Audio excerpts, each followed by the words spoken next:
The exact amount of $800 million. That is the staggering sum of cold, hard cash one single company extracted directly from the pockets of frustrated, everyday people in a single year, entirely through penalties. They didn't build a better product to earn that money. They didn't offer a premium upgrade. They didn't create a single ounce of new value. They simply waited for their own customers to make a minor mistake, and then they cashed the check. In this video, I'm going to show you the exact mechanics of how this massive, multi-billion-dollar empire accidentally engineered its own absolute destruction. They did it by protecting their most profitable vulnerability. I'll also show you the counterintuitive mathematical blueprint a tiny, unprofitable rival used to completely rewrite the rules of consumer momentum. If you read the standard business textbooks, or browse online essays, almost every mainstream commentator tells you the exact same story. They insist that Netflix defeated Blockbuster because of a sudden, magical shift in technology. They tell you that streaming simply came along. Physical stores became obsolete overnight. A slow, bloated giant just couldn't build a website fast enough. They want you to believe it was a simple case of digital replacing physical. But here is the critical trap they are completely missing. The tech wasn't the weapon, it was just the delivery vehicle. Blockbuster didn't die because they couldn't build a digital platform. They actually built one of the best hybrid systems in the world. They almost drove Netflix into a corner. The real collapse happened because of a hidden, systemic friction point. I call this the hostage revenue trap. When a massive business allows its balance sheet to become fundamentally dependent on revenue that its customers actively despise, it creates a mathematical illusion of stability. Once a competitor appears who removes that exact friction, the physics of consumer movement shift instantly. If you keep holding your customers hostage to protect a toxic revenue stream, you aren't playing safe. You are mathematically guaranteeing that your empire will vanish. I'm Stick. Look, I don't care about walking you through a list of stuffy academic case studies. I'm not here to boast about institutional business credentials. What I'm completely obsessed with is decoding the silent, structural design patterns of market dynamics. These are the hidden mechanics that determine why massive, seemingly invulnerable giants suddenly crumble. It also explains why lean, automated upstarts capture absolute control.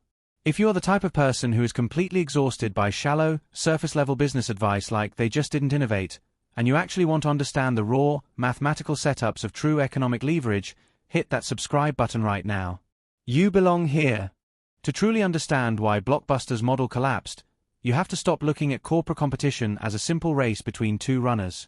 You need to start viewing it like a heavy, massive hydraulic dam holding back millions of gallons of water, compared to a simple, uninhibited downhill riverbed. Picture Blockbuster as that towering concrete dam. It looks incredibly permanent, impossibly strong, and completely dominant. It forces the water to pool behind it. It controls the flow. It demands a massive toll, in this case, late fees and physical friction, just to let a tiny drop pass through. For decades, the dam works perfectly. The operators look at the massive reservoir of water and assume they have permanent power. But they fail to realize that the water isn't happy.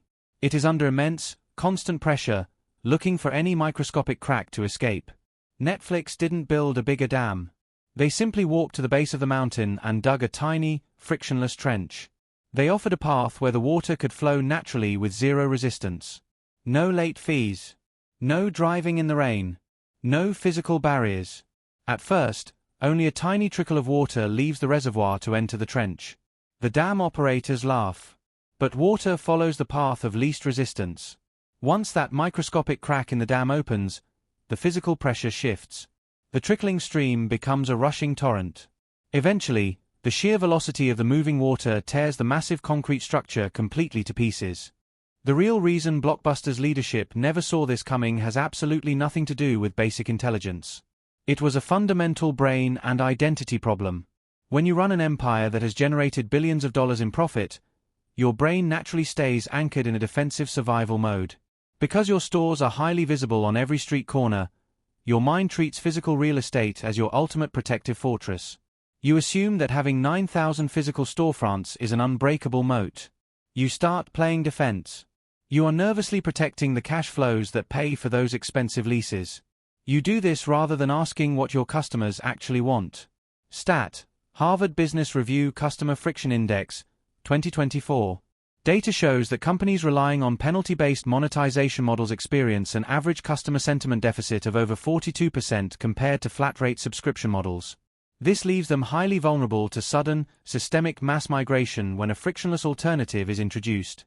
When Netflix launched, they weren't just renting movies by mail. They were forcing their users' brains out of defensive survival mode. In the before reality of renting a movie, your brain was constantly on high alert. You were managing a subtle background anxiety. I have to watch this tonight.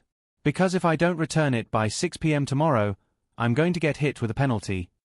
Netflix transitioned users into an after reality where their baseline identity was that of an unlimited collector. You kept the movie as long as you wanted. The friction disappeared. You left the physical store behind entirely. This was because the mental toll of the transaction had dropped to zero. Now let's look at the cold, hard numbers.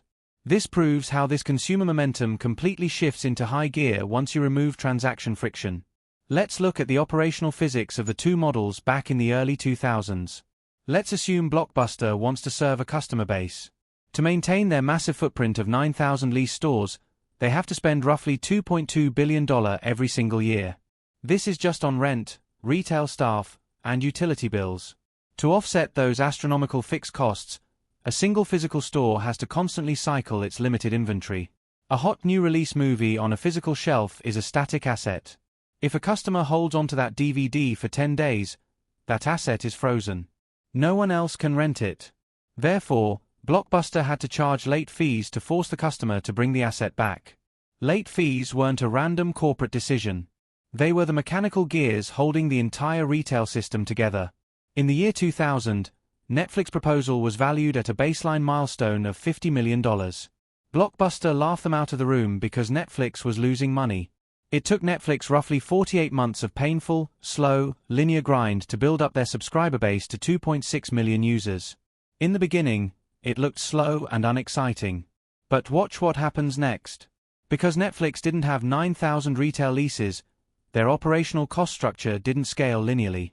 Once they hit that initial baseline, their timeline to double exploded. To scale from 2.6 million subscribers up to 6.3 million, the required timeline shrank down to just 24 months. To push from 6.3 million up to 9.4 million, the timeline actively shrank again, taking only 24 months even as the physical economy began to turn downward. Take a close look at that progression. While Blockbuster was bogged down managing fixed physical assets and fighting legal battles over retail leases, Netflix's automated subscription engine was compounding. Because they didn't have to build physical stores to acquire new customers, every single dollar of new revenue went straight into buying more inventory and building digital infrastructure. By the time 2010 arrived, Netflix had scaled to 20 million subscribers. The momentum was no longer a slow, linear push. It was an unstoppable, automated curve that printed billions of dollars in digital equity, while Blockbuster went from peak revenue to complete bankruptcy in less than 6 years. Because the math of disruption grows on this type of acceleration, we have to completely change the way we view business failures. The business media absolutely loves to use guilt over specific, high-profile mistakes. They want you to focus on John Antioco turning down the $50 million purchase offer. Or they want you to stress over the failed launch of their online platform. But if you look at the actual data, focus on those isolated decisions is statistically irrelevant to Blockbuster's long-term destiny. Instead of draining your energy analyzing tiny, panic-driven boardroom moves, you must direct 100% of your focus toward the 3 big levers that actually determine whether an economic engine survives. Friction elimination, systematically identifying and removing the one thing your customers hate most about doing business with you, even if it hurts your short-term margins. Asset flexibility, keeping your fixed overhead extremely light so that when consumer habits shift, you aren't anchored to the ground by thousands of long-term real estate commitments.